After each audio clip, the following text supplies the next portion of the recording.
What's up, everybody? It's your favorite gal pal, Scarlett Syanide, and welcome back to another special edition of Scarlett Cyanide's Sit and Sip. As always, I am joined by my very lovely co-host, Jordan. I'm also here. And Jordan, we have a very fun version of Sit and Sip that we're bringing everybody today. Yeah. We're going to call this a quick sip.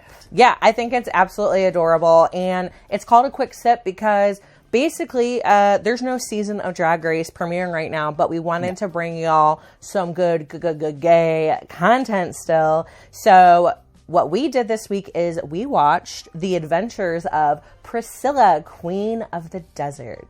And we're going to do a little quick sip and give you all our initial thoughts and just quick little reactions and recap of the movie. Yeah.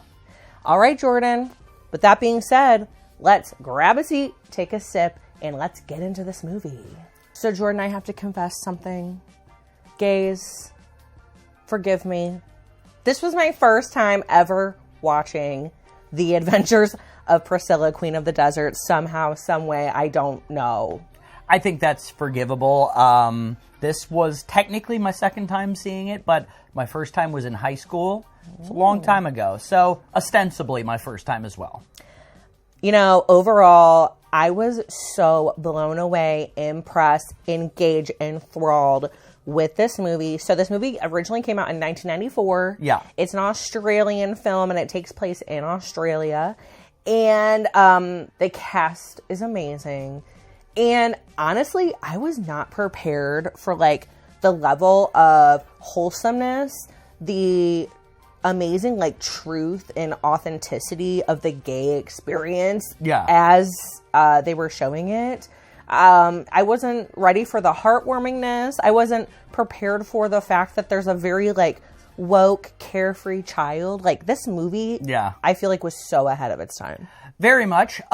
In other places, it was very much stuck in its time, because there are definitely jokes we wouldn't want to repeat on here. Very like 1994. One of the jokes, but, you know, exactly. It's very 1994. But like you were saying, the cast is just amazing. Yeah. So of the main three that we have Hugo Weaving. So we've got science fiction luminaries. So we've got Hugo Weaving as the main character, as Mitzi. So we've got Agent Smith right there. Yeah, Mr. Anderson. then we got the very energetic young queen, Felicia, played by Guy Pearce, Peter Whalen of Whalen-Yutani. Come on, alien. Yes. And then you round it off, we got Zod. We got Terence stamp right there in the middle.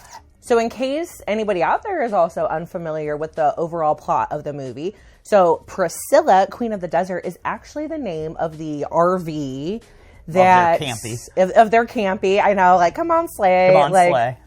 So it's three queens. They're traveling into the desert of Australia. They have basically a bar, or it's actually a casino that they're trying to get to, where they're going to have, like, a very nice setup and, like, 2-week engagement or something like that to perform at a casino, but it's in the middle of nowhere, and they have to get there somehow. And they have to get there, and this is... Cars just, you hit them and then they work, I guess. I know, right? Very much. I mean, they wish, though, because actually the whole plot of the movie is we see their journey to get to the bar, and they actually experience lots of car issues. They're broke down for a lot of the movie, and, I mean, they run into all kinds of people. Of course, there is a fair share of homophobia, transphobia, all of that stuff, you know, very real experiences. But which is really cool is there's also a huge focus on all of the allies that they meet along the way. I was going to say, because also a lot of that is we also get a lot of homophobia fake outs, where everybody's like deer in the headlights. You're like, oh no, this is about to go bad. Right. And then they're super into it. And then they are so into it, yes. There's so many different types of queer love. We see the friendship and the bond between the three queens, even though they very much fight like family. Oh, yeah. And they, you know, they have their fair share of issues throughout the movie. We also see a very cool, what starts out as like an allyship with the character Bob. Oh, yeah. Who is like literally like this dude. He gives you problematic vibes for sure at first. He was definitely one of the homophobia fake outs I was talking about. Yes, and he's the mechanic that they find to finally help them. And he actually turns out to basically have a love story with Bernice or Bernadette, who's the trans woman main character of the movie. Yeah. So that was really cool to see, just this very authentic, like blossoming, like timid little romance between the two of them, which was really sweet. It was very cute.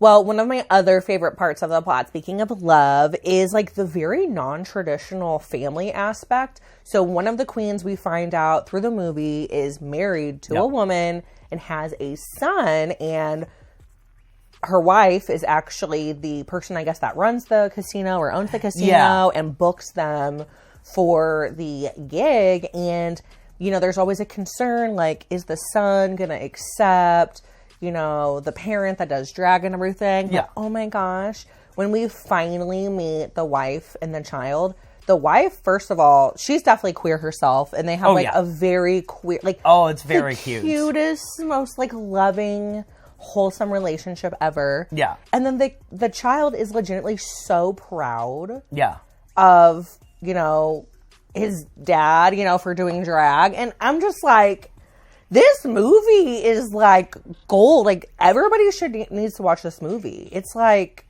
on the next level. The character, obviously being Mitzi, Hugo Weaving's character, who I really connected a lot with, especially with this movie having come out in the early 90s.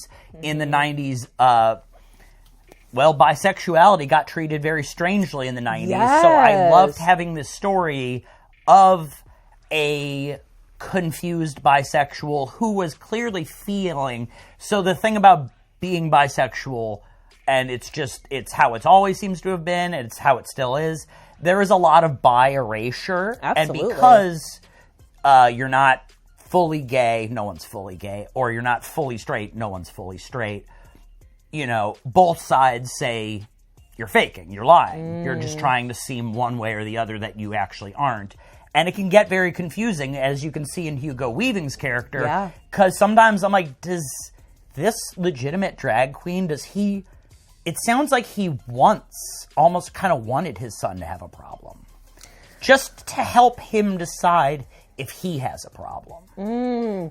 You know, or it's just setting up the expectation that you won't be accepted. You know what I mean? Because that's the kind of will they or won't they of this entire movie is like, they're always coming into these new social situations, and it's kind of like, is this going to go well, or is this going to be really bad? Is it going to go well, or is it going to be really bad? And I mean, I think one of the things that this movie hits so perfectly is giving you kind of like a very full gambit of the queer experience, but all in one movie. It's like coming out in social situations, coming out to family, coming out to, you know, your lovers. You know, there's so many aspects of the queer experience that are hit on in this hour and 44-minute movie. It's truly incredible. Like, the writers, producers, the actors, like everybody. I know this did win an Academy Award, but I think it should have won even more Academy Awards. I was shocked that this was a movie that we were watching that came out in 1994,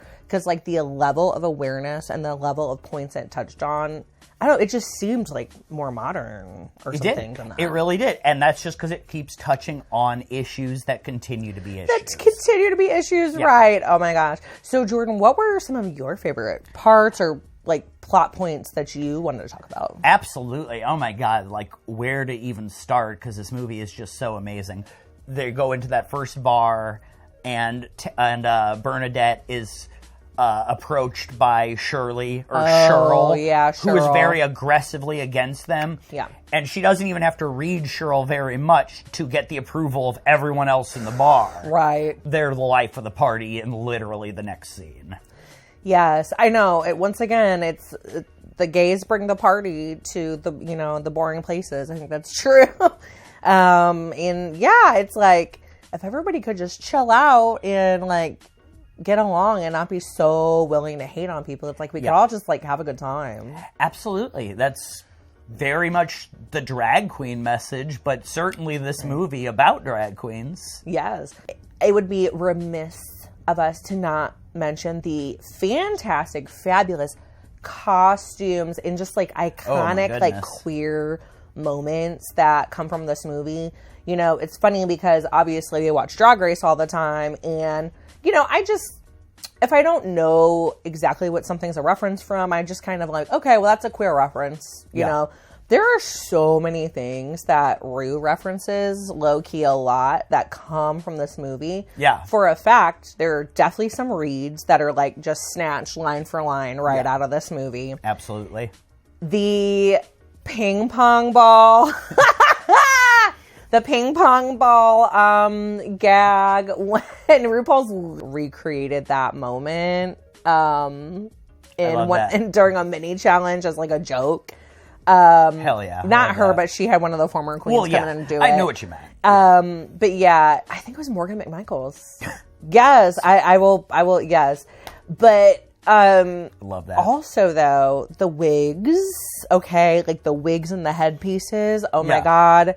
If you have ever watched Drag Race Down Under, you're like, oh, like half of the wardrobe inspiration you see comes directly from this movie. It's pretty fabulous. I love that. Now, one of my favorite parts ever, anytime they would cut to one of these scenes, but I'm going to just go ahead and play the clips of all the fabulous times where one of them was up on the roof. Usually Felicia. Yes, usually Felicia, but sometimes Mitzi. Yeah.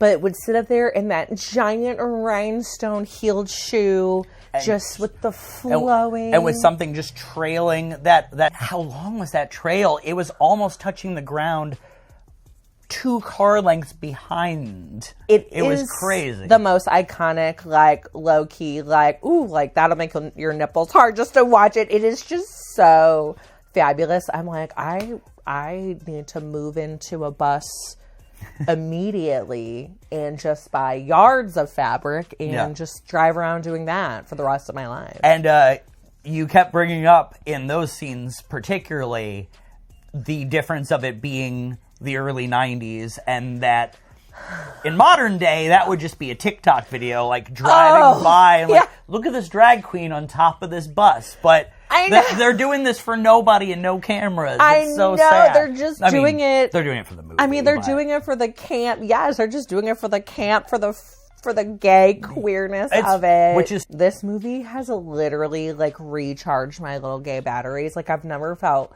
so alive and so queer. I love that. After drinking, oh no, that's coffee. After watching this movie. After drinking this movie, drinking a lot of coffee. After drinking this movie, I felt pretty gay as well.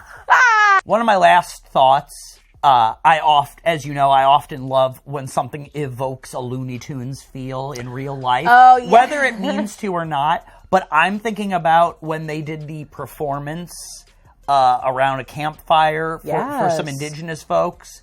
I loved the addition of the didgeridoo. But that was so incredible. It was so good. It was so But what I really just love is the cartoonishness of just appearing in drag. Oh, yeah. They're like the song isn't even interrupted. They go from drag to no drag in a second. They go from chilling by the campfire to all of a sudden being like, ladies, it's our turn to put on a show. And then they're just like...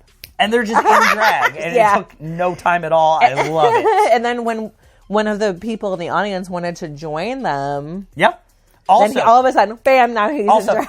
Song not interrupted. No. Boom, he's in drag. It must be, It was great. It was great. Yeah, this movie is so camp. It is so...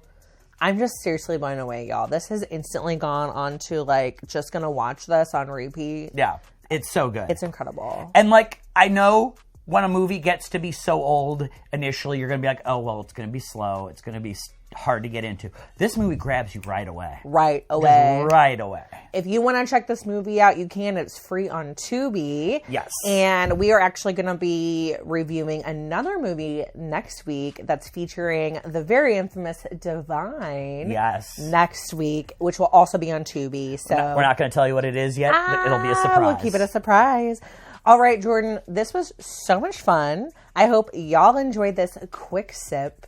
And let us know what you think of the adventures of Priscilla, Queen of the Desert, in the comments below. Again, it's on Tubi. Go watch it. You'll love it. You'll love it. All right, divas, take care of yourselves. Be good. And we'll see you next week.